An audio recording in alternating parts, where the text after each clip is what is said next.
Good morning. My name is Jackie Anderson, and I'm an assistant dean at the University of St. Thomas.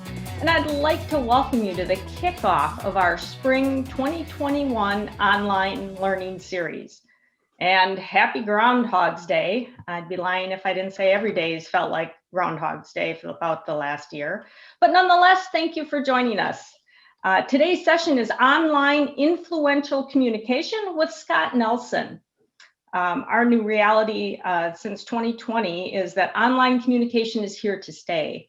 And Scott is going to give us some great tips to be more influential during our virtual meetings. Now, Scott actually teaches in our influential communication course here at the University of St. Thomas. So if you enjoy today, check out the website. That course is launching March 1st and 2nd.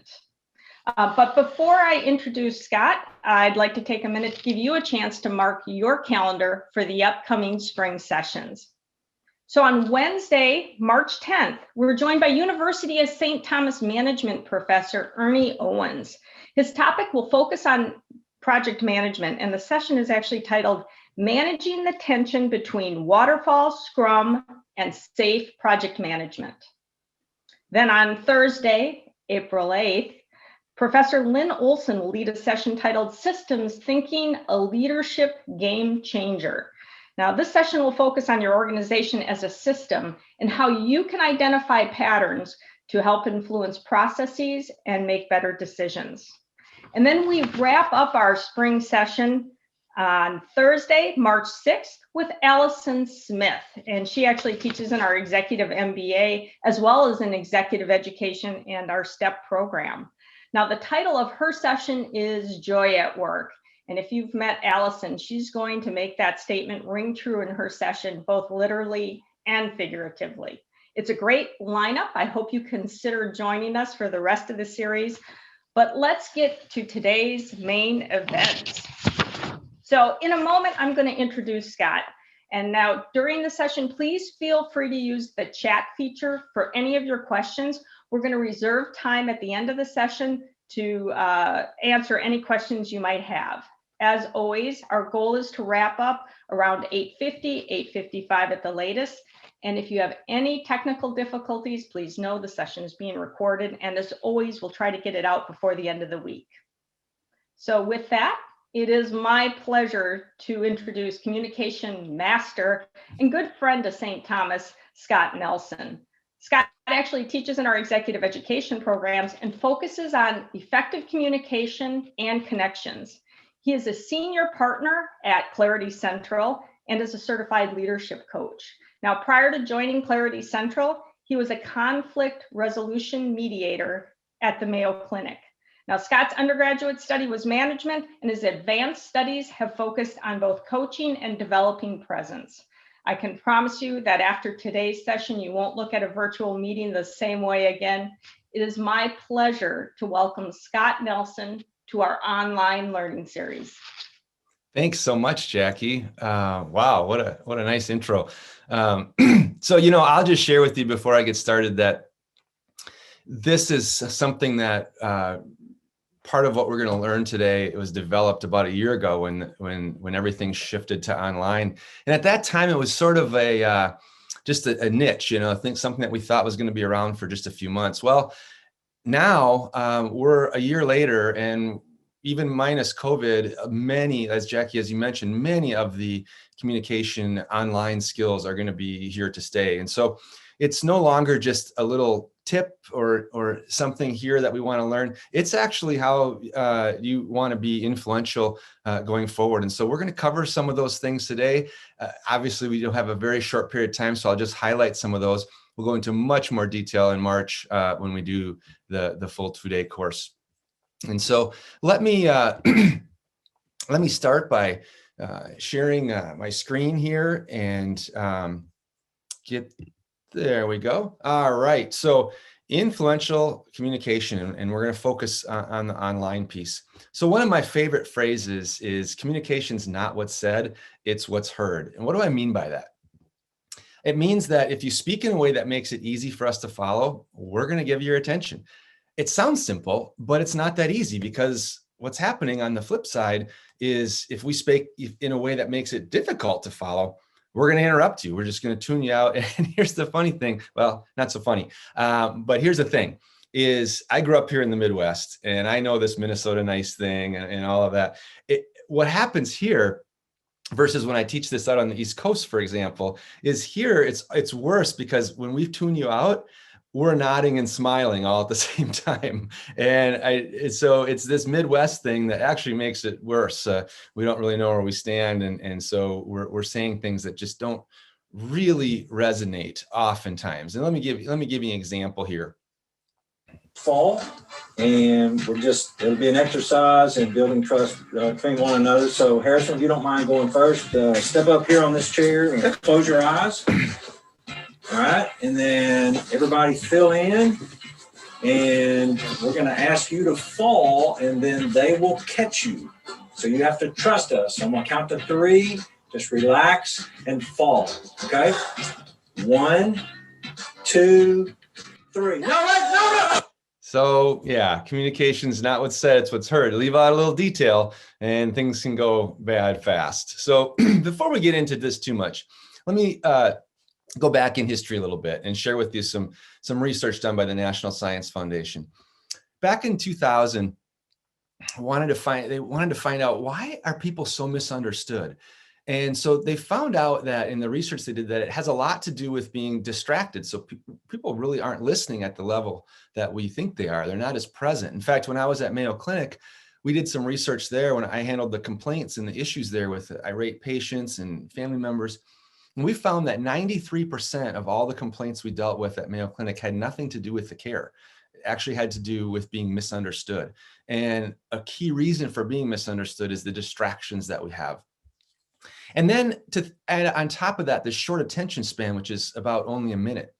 Now, they redid the study about 10 years later and found out that the distractions we have are going up.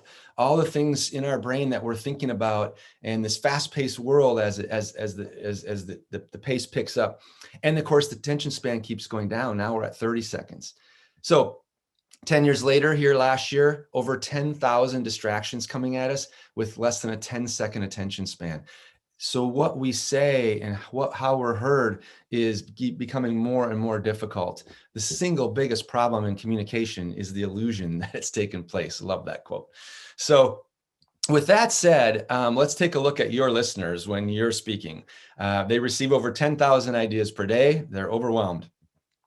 They are unfocused, their attention span is shrinking, and they're distracted. And this was actually this piece here, 12 plus hours. This was taken before COVID. So now with COVID, our screen time is even more. And then here you go. Psychologists say we think about ourselves over 90% of the time. So if we are speaking, I always ask people, when you're speaking, you better be talking about what? What's in it for them? Because that's really what people are listening for. So it just means restructuring a little bit or rethinking how you do things, how you say things, so that you have a better chance of being heard. And then of course people say, well, I'm going to focus on my language and I'm going to get everything just right. And then we say, well, it's not exactly what you say, it's how you say it. And so this is a cute little video here where two people saying exactly the same thing, of course, very different meaning. Is this my car? State Farm knows that for every one of those moments, This is ridiculous! there's one of these. Is this my car? What? This is ridiculous. This can't be happening! This can't be happening. Oh, it's happening, sweetheart. Oh, it's happening, sweetheart. Shut up. Shut up! That's why State Farm is there. What a day. With car insurance for when things go wrong, What a day! but also here with car loans to help life go right. Okay. State Farm. I don't work for State Farm or anything, so just a cute little video I found. So what are we going to cover today? We're going to have to cover Aristotle's rhetoric, online optimization, and powerful presence. The reason I say we have to cover Aristotle's rhetoric is it just goes back to how effective communication works. And what I mean by that are the three pieces to Aristotle's rhetoric. One is the logic that we call, and we work with, a logic and clarity, which falls under logos. That's not enough just to be logical. We have to be passionate and we have to have conviction as well. And what I find in doing leadership coaching and training over the last 15 plus years is most people are not naturally good at both of these. Most of us are either naturally good at the logic and clarity or the passion and conviction. It takes some real intentional, I'd say some skills, real intentional skill sets here to be good at both. So we're gonna talk about that, and then of course credibility, which we fall under the ethos. So let's start with the logic and clarity. We talk about the rule of threes all the time. Rule of threes. If you don't know what this is, it's probably just because it hasn't been presented like this. You actually most likely do. You see it everywhere. It's all over. If you Google it, you'll get over 1 million hits. We say it's as old as dirt. It is what marketing uses. It's everywhere. And so the research on this shows that it's 2 to 4, right? But the rule of three it's user friendly to our brains. So it's how we think is how we speak. And then if we speak in threes with that kind of clarity, 2 to 4, will be heard in the same way. So let's take a look. Disney's known this for years. You see all kinds, they know exactly what they're doing with this. And how many wishes? You got it, 3 wishes. So they even had that one right. And then we have things that are in threes. We have meals, politics, religion, all kinds of things. And then more here that you see. We even see it in broadcasting where the abbreviations come down. Again, most people don't even know what these stand for. They just identify with the 3 letters. And we see our professional sports the same way. They've abbreviated into threes. And we see it in billboards. And we see it in taglines. So you'll see, once you start noticing, you see it's fun because you see it everywhere and it's very intentional. We look at, here's a website where we have the 3 sections to the website. That's really common when we see that. And it's even in commercials. You'll see all the time. I'm not going to share the whole commercial with you here, but this is interesting. This is a commercial I'll share with you, but I've never seen them actually talk about the rule of three. I've just seen them use it. So this is unique in that sense. The rule of threes states, things that come in threes are inherently more appealing than those that don't. We couldn't agree more. And they go on to use it. So you'll see it. Steve Jobs, he had a presentations course, and everything he talked about in his presentations, all his presentations are in the rule of three. Basically, his philosophy is following the research. It says, too much information and people won't remember a thing. So his PowerPoints and everything were very similar, all set up in 3 different sections, and all in the sense of being retention and what that looks like and how that happens. So where to use the rule of three? It's all over the place. I mean, I could have 20 more pieces on this slide, but you get the idea. It's all over the place. And so you want to be able to use the rule of three when speaking to increase your holding people's attention, increase that. I like this. What's really come down to whether you're online or in person, basically the concept is if you can't explain it simply, you don't understand it well enough. Now I get some analytics that challenge me on this and they'll say, oh, wait a minute, Scott. And I think, okay, yes, you're really intelligent, you're really smart, and there's a place for all that. But let me ask you, have you ever asked a really technical person a really technical question and regretted it 10 minutes later? Yeah, you know what I'm talking about. So explain it simply, and then you get into a dialogue with questions and so forth. And we cover that in much more depth in our 2-day course in March. Let me give you an example here. So just something really simple, like what are your favorite things to do outside of work? What you'll see here is a forecast and a recap. The forecast in this informal speaking is there's one purpose for the forecast, and that's to just let people know you're not going to talk very long. You say, say Jackie asked me this question. I say, oh, Jackie, I'm really active outside of work. There are about 80 things I like to do. She's going to be like, oh my gosh. All right. So the forecast shows us that if we forecast, we're not going to talk very long. Well, thanks. I'll share just a few, just a couple, something like that. People tend to lean in and you have their attention more if they think you're not going to talk very long. And then what's the recap? The recap is simply letting them know you're done so you don't have that awkward silence. I work with people all the time and they say, yeah, I have that kind of that awkward silence in social events and things like that. And I said, no, it's not probably that. You just haven't learned the recap is all. So when you finish, you say, there you have it. And then that person knows you're done and there's a smoother transition. So in reality, if you ask me what I like to do outside of work, I'd probably say run, bike, and kayak. Now, if you speak really clearly and do this well, you can hold someone's attention for about a minute. You can do the math. That's only about 20 seconds each here. And so some of you are more left brain and some of you are more right brain. So here's the problem with the left brain people. You come into a situation like this, and what are your favorite things to do outside of work? Well, run, bike, kayak. And then you stare at each other in awkward sense. Wait, you want more? You asked me the question, I answered it. It's not enough. It's too brief. And so we don't build the rapport. On the flip side, if you're right brain, too much over on that perspective, you're over here and you start talking about running and you deviate to some completely different subject matter and you come back to maybe biking, and then you get distracted because you were talking about the bike trail that was by the water and that reminds you of kayaking, and it's too much. You're all over the place. So how this works is you left brain people, you have to expand it out to 20 seconds each. You right brain people, you need to reel it in to 20 seconds each. And of course, don't time it. It's roughly. So it sounds something like this. Jackie says to me, hey, Scott, what are your favorite things to do outside of work? Oh, thanks for asking, Jackie. I'll share a few with you. One of them is running. Pre-COVID, I used to travel a lot for work, and running is just a great, quick way to get exercise when I'm traveling. Bringing a pair of running shoes is pretty simple to pack, and a lot of the cities I'd go to have nice trails and different things that I get to explore. So running is really kind of my key piece of exercise especially when I'm traveling.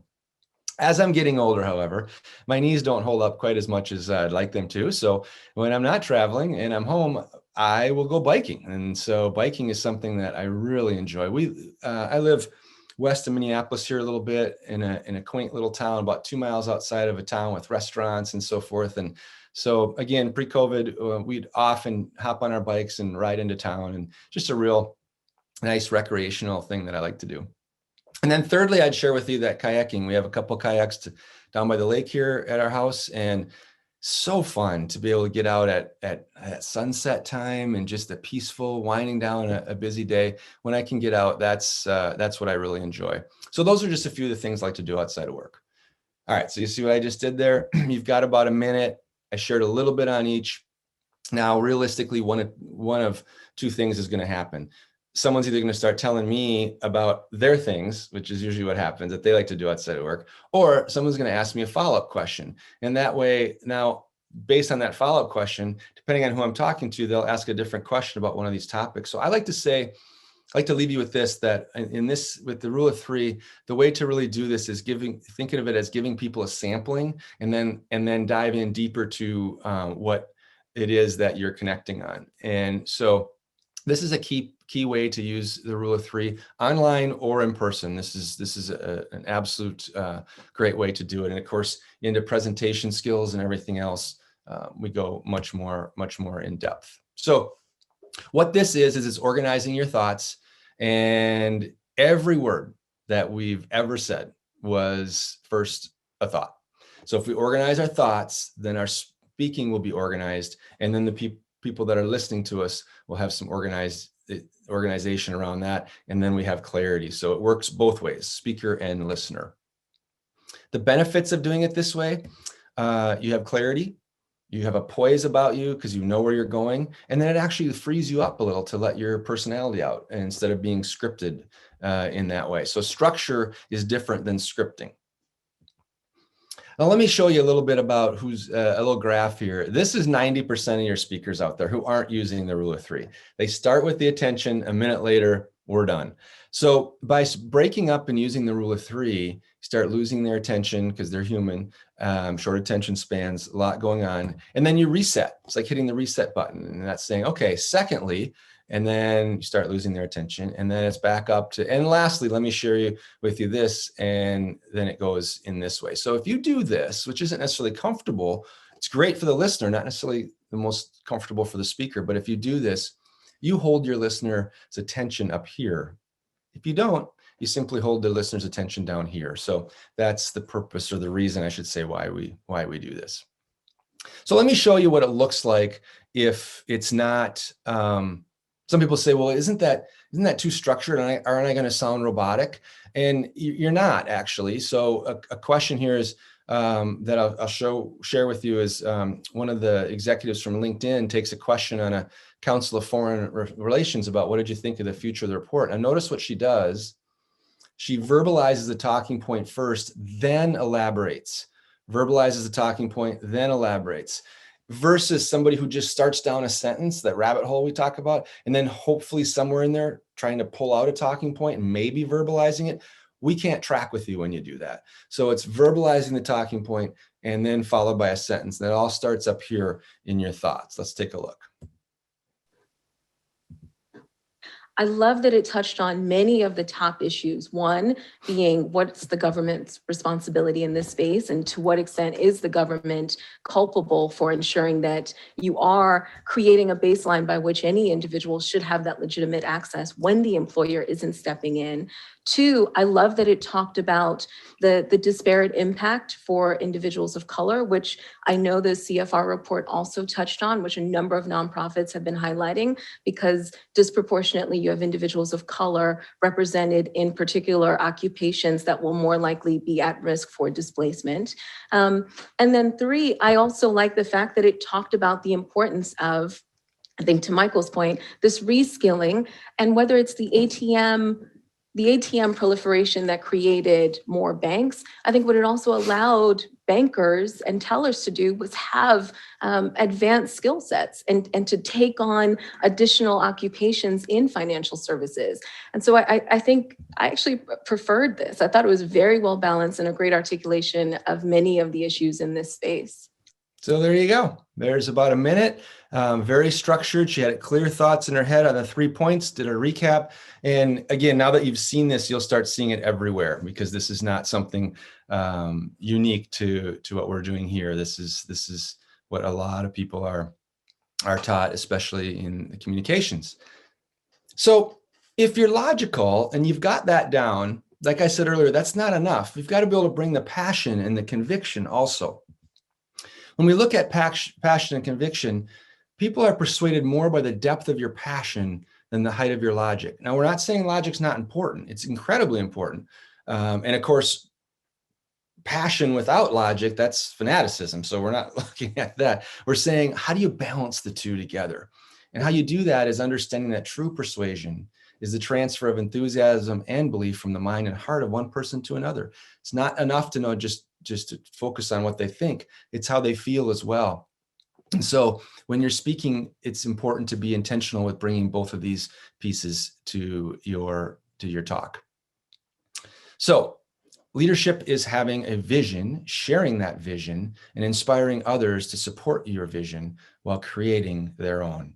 And that could not be more accurate. We look at how to use your head and your heart to inspire others. And this is where you want to understand the difference between the kind of that thinking and feeling. So what we say is, if you want to speak to minds, speak from your mind. And that's really important. But if you want to speak to hearts, touch hearts, you got to speak from the heart. And so both are necessary to be really impactful. And so the best way that I can share with you on how to share passion is through using examples. Now, I learned this 10 plus years ago, and I didn't realize when I learned it that I wasn't really using examples very much. And so I had to really practice this and get better at it. So these are what we call sort of blurt out answers. Let's say that I get a question that, Jackie says, "Hey, Scott, will your training improve the long-term communication of our organization?" My blurt out answer is yes, absolutely. But that's not very persuasive. It's just me saying yes.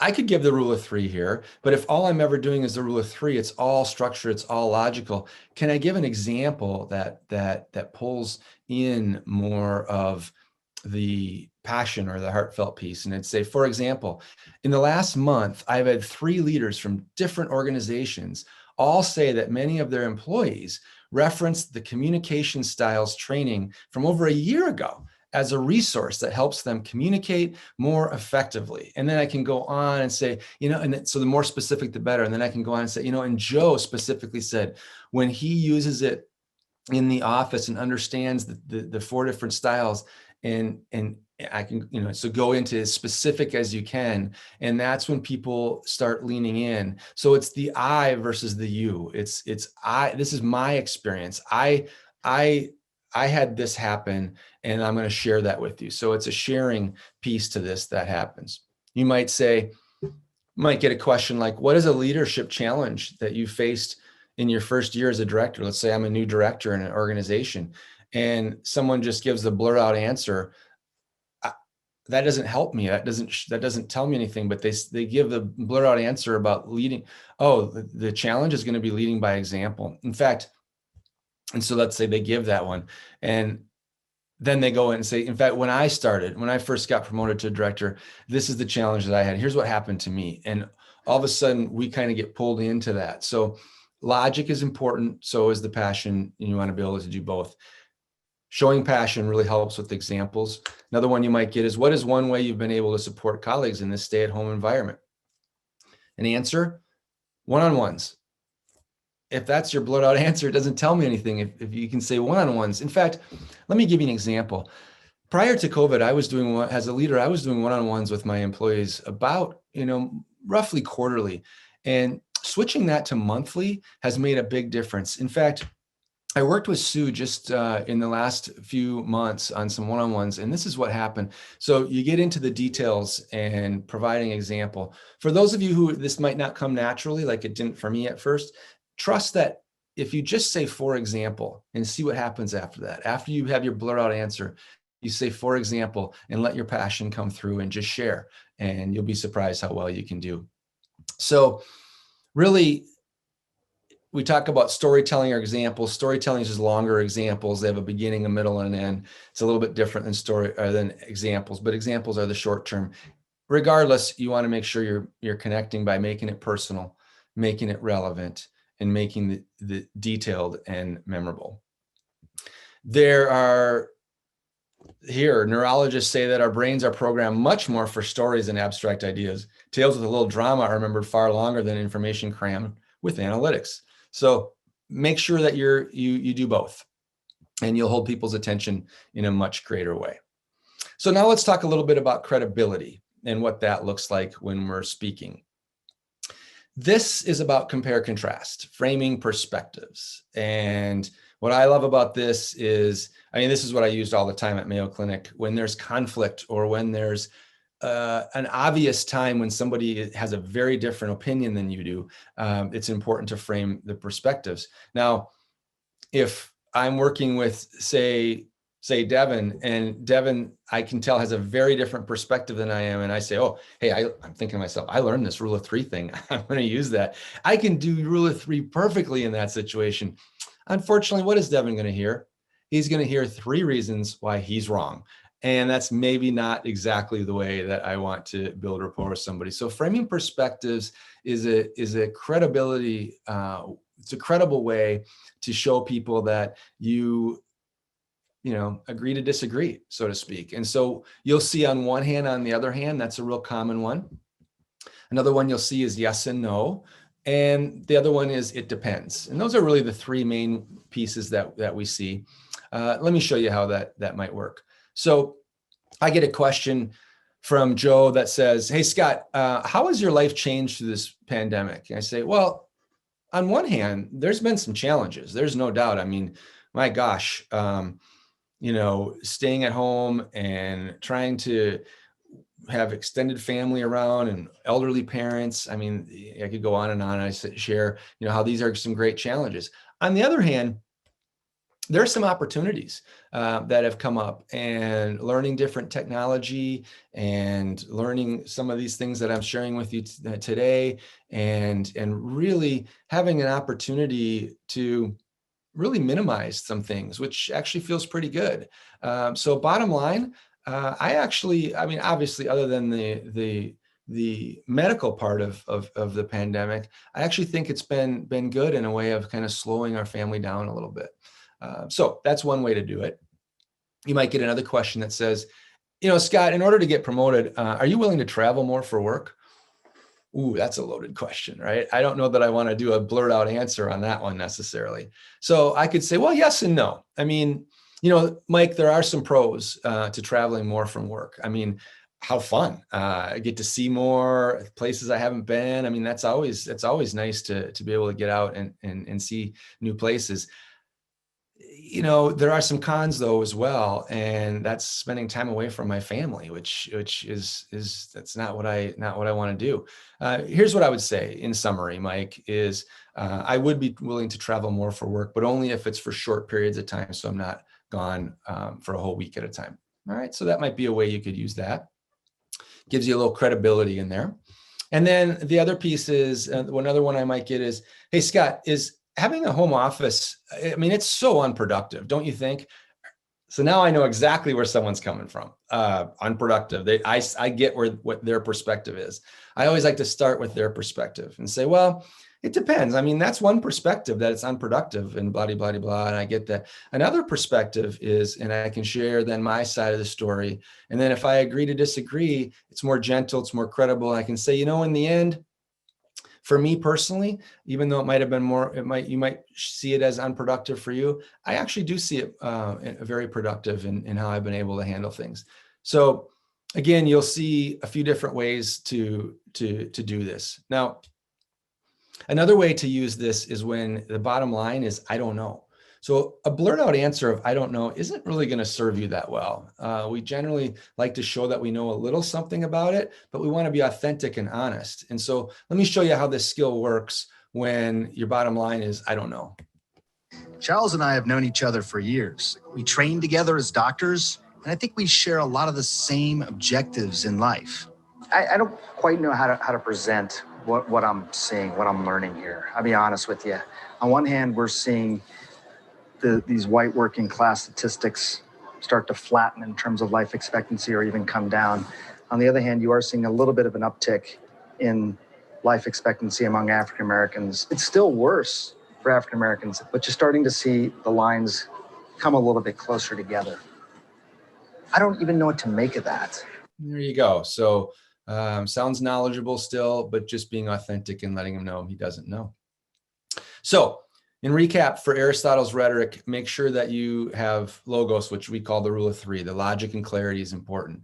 Make sure that you are giving examples. Very powerful to give examples. You want to do some rule of three, some examples, mix it up. And then for credibility, framing up perspectives when you know somebody disagrees with you, that'll go a long way. All right, so let's move ahead and talk about online optimization. And now that we're in the online world, how can you optimize that? So online meetings. All right, webcam or camera. All right, place the camera at eye level. Some of these things sound so obvious, but people don't do it. So whatever it takes to get your laptop, if you're sitting, to get your laptop up. Mine right now is up on a little laptop stand that's about a foot high, so that I'm looking straight into the camera. At first, when this all first started, I just used a shoebox and a ream of paper to get it the right height. Whatever you need to do, I can tell you that if your laptop's on your desk, it's probably too low. So we tease people and say that's the nostril view is not very pleasant.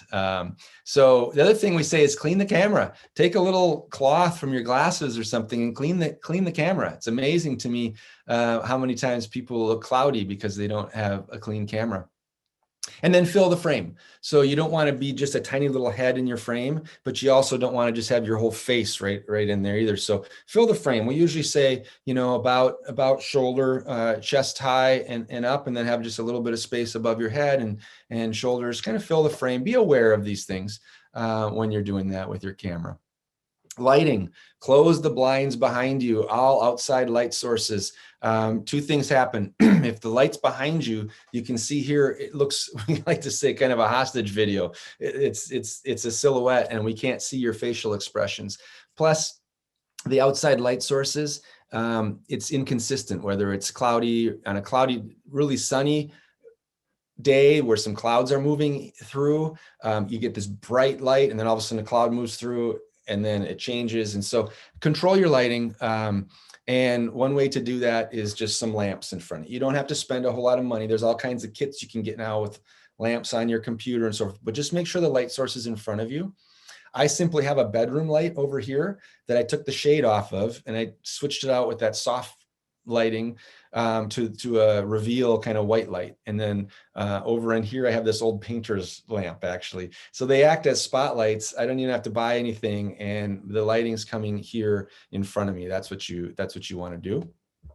If you wear glasses, the glare on your glasses is not coming from the lights, it's coming from your screen. So simply turn the brightness on your screen down and people won't see the glare in your glasses. Or if you can turn the brightness down, or some of you have night, the night mode where everything's black in the background, then instead of light, the glare will come off your glasses if you do that. So be aware.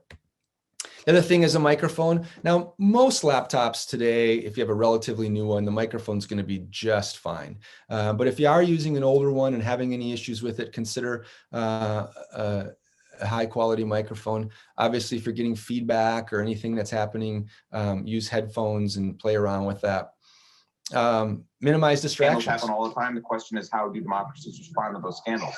And what will it mean for the wider region? I think one of your children has just walked in. I mean, shifting sands in the region. Do you think relations with the North may change? I would be surprised. There's baby. Here comes mom. Pardon me. My apologies. All right. So, that was really cute 9 months ago, but today there's a certain level of, and going forward, there's a level of professionalism. Do the best you can. I get there's a lot of different environments at home right now, but do the best you can. Turn off your notifications. Put on the do not disturb part on your computer and on your phone, but especially on your computer. I was just listening to somebody yesterday, and in an hour talk that he gave, I think he got 25 to 30 emails, and every single one dinged when it came in. It's like, no, just turn off your notifications. It's that simple. And we try to say use a simple background. If it's real, remove anything that might be distracting. And if it's virtual, use a green screen.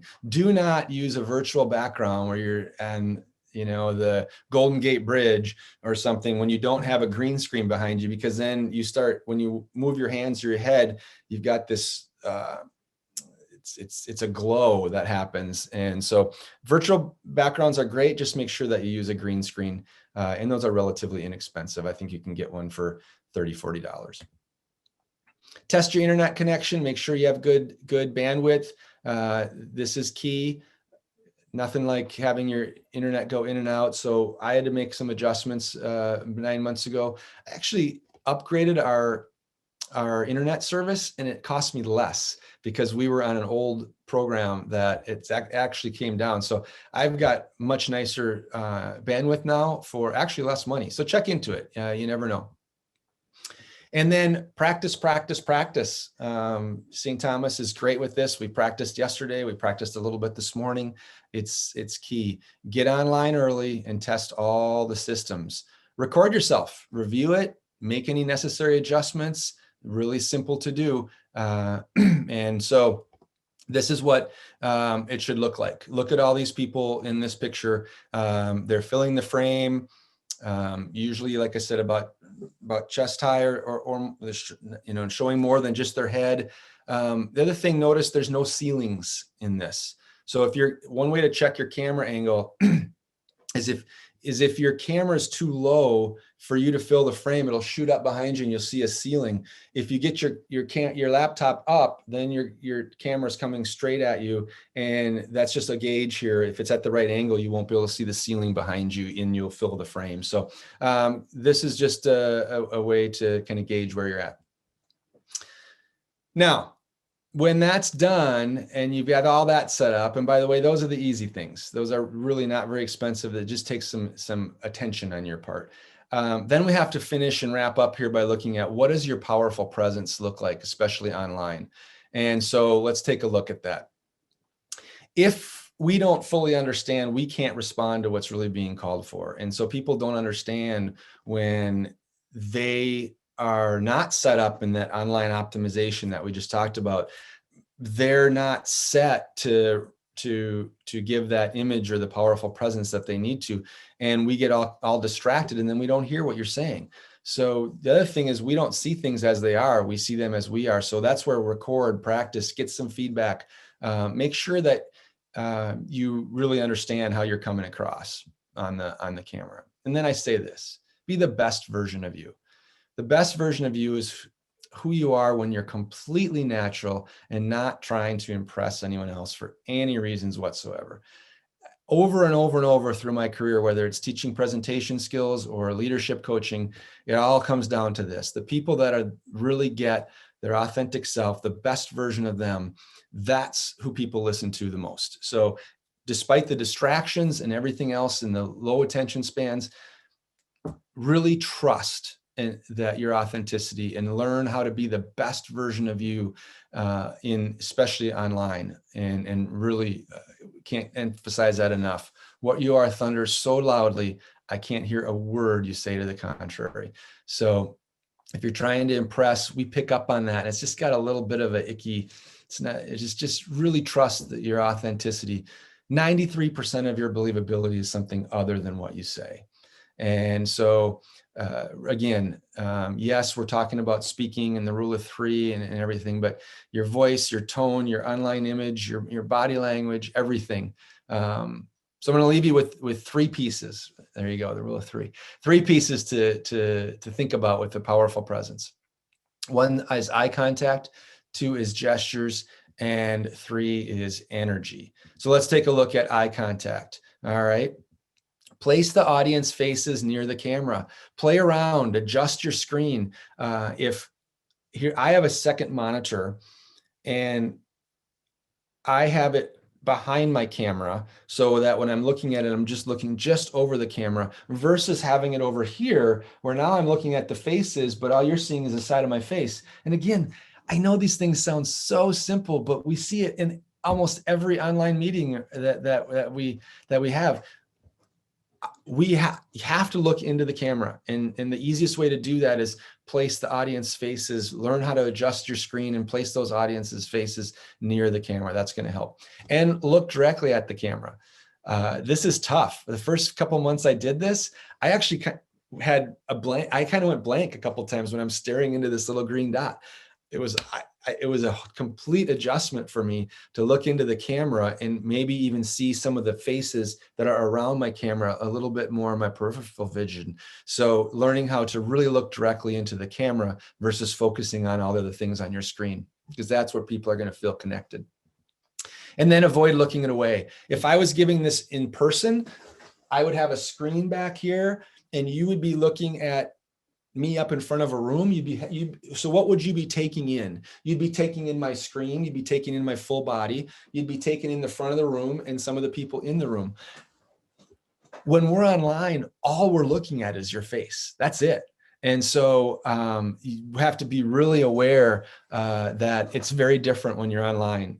So just know that camera and getting everything just right is going to make a huge difference for you being effective in holding people's attention.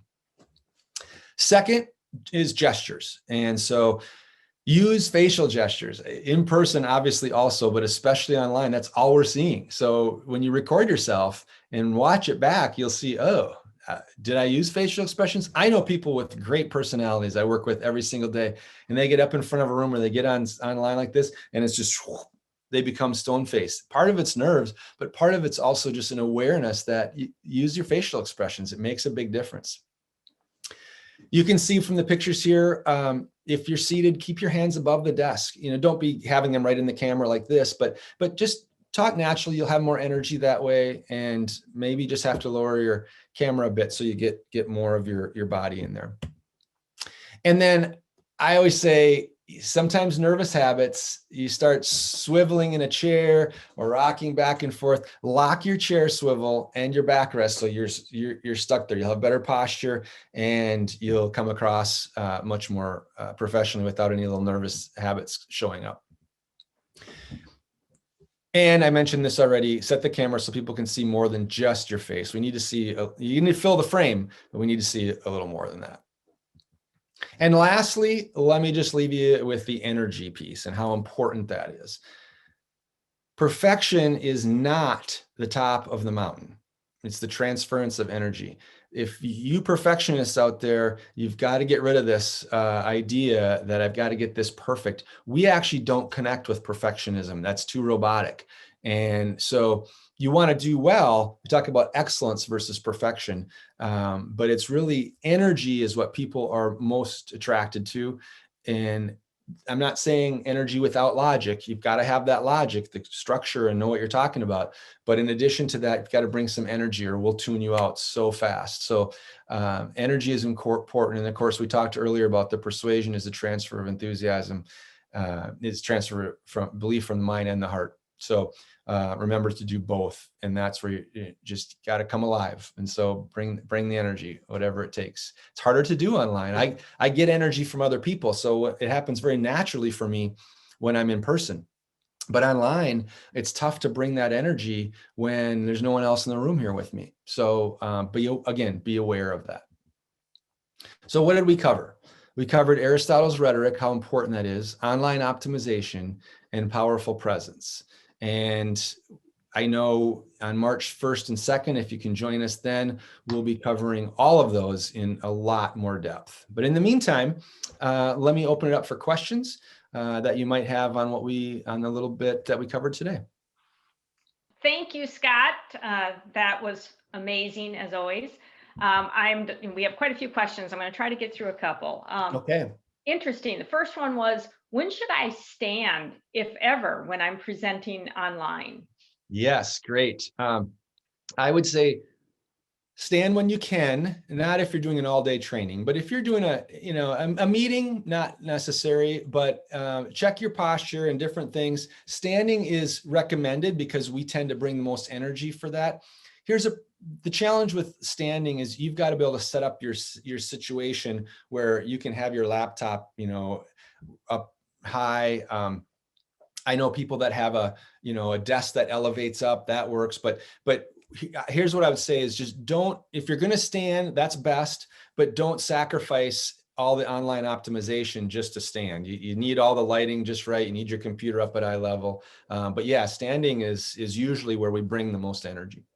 Okay, quite a few questions coming in, so I'm going to try to get through at least 3 or 4 here. How should I use notes when presenting online? Oh, great question. So we cover this in depth in the influential communication class.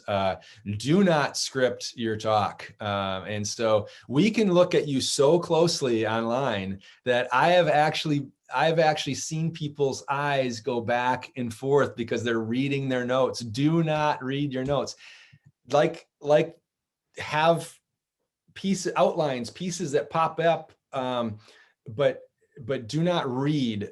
So have an outline, and if you don't have a PowerPoint with that outline for your talking points, at least get your notes by the camera so you're not looking down or away. But the note should be in outline form, not scripted. This is a quick one, I think. What tools do you use to practice for recording? Like, how do you record yourself? Is it simply just using your Zoom and recording it? That's one way. Another way is, we've got these lovely little things here called phones, and they all have cameras and videos. So just place it right in front of you and record and see what, we have the technology that could not possibly make it any easier. And I don't like seeing myself any more than any of you do, but you get real feedback versus what you think you might be doing. You actually get to see what you actually are doing and it look like. Yeah. So yes, recording is phone or right on the Zoom. Super. Okay. I got 2 that kind of crowd around something you've talked about here.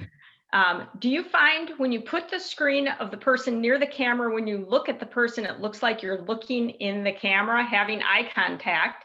And connected to that, it was, can you repeat the idea on the second monitor? Yes, absolutely. Absolutely. As long as the second monitor is not way off to the side. Like I said, I have a second monitor. Like right now, Jackie, I'll just give you an example. My PowerPoint was on my laptop here. You're on my second monitor, which is just elevated. So I'm looking right over my laptop onto your face. And so I have a second monitor, but again, it's elevated in position so that I don't go too far from this area with my eyes. Okay, well, I know I'm moving my second monitor after today's session. All right, let's see. We've got a few more minutes here. Oh, this is an interesting one, especially with your background in authentic presence. What are your tips to consider when your best self isn't shared with executives you're presenting to? Meaning that they don't think your best self is. Yeah, just how do you bring it? Here's the thing is, if it's not the right fit, this is a little harsh, but if it's not the right fit, it's not the right fit. At some point, we all have to play the authenticity card, and you might as well play it right out of the gate. It's hard to hear that. It's hard to know, but if your authenticity isn't good enough, isn't the right fit, then it's just not. And we've all experienced that in different places. It's hard to hear that, but yeah, that's, in the end, all we really have is our authenticity. And I would say that 90% of all the leaders I've coached in my career, that's where we end up with, is coaching on authenticity. So it really is. When you talk about getting in more depth into fulfillment and satisfaction and all that, it's all you have. So play that card. And if it's not the right fit, then, you gotta have the courage to deal with that. All right, I'm going to sneak in one last question. Okay. How do I manage chat and/or breakout rooms when presenting online? I highly recommend not trying to do that, especially in the beginning. I am fortunate to have you here, Jackie, doing that. One of the very first things back in March last year when we looked into this, we meaning my business partner and I, is everything we read says, make sure you have a producer, somebody who's managing the chat, someone who's managing the breakout rooms. Now, I've done it enough where if I have a small group of, maybe 10 or so, I can manage that on my own. And if it's informal, but boy, presentation, it's really critical to have somebody, usually people call them, doing the producing role. I highly recommend that. Well, great. And thank you for a great presentation, great insights, because, this is a new reality going forward. Appreciate you joining us today. And I appreciate everyone out there that joined us today. If you're looking for additional professional development, please check out our website for our spring coursework.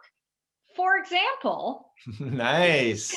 If you enjoyed today's session, Scott is teaching March 1st and March 2nd on influential communications. Would love to see you participate in a University of St. Thomas course. So with that, mark your calendar. Our next session is Wednesday, March 10th with award-winning University of St. Thomas professor Ernie Owens.